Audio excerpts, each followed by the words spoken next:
የማይነጥፈው ደስታችን መድኃኔ ዓለም ነው።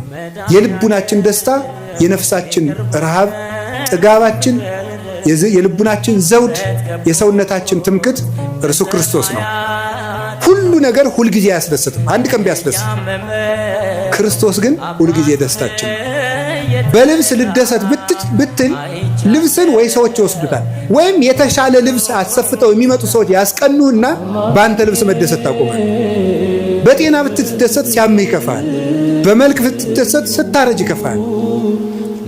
በሚስታችሁ ብትደሰቱ ስትሞት ይከፋችኋል። በባል ብትደሰቱ ሲሞት ይከፋል። ቅዱስ ጎርጎርዮስ እንደተናገረ በሀብት ብትደሰቱ ስታጡት ትከፋላችሁ። በሹመት ብትደሰቱ ስትሻሩ ይከፋችኋል።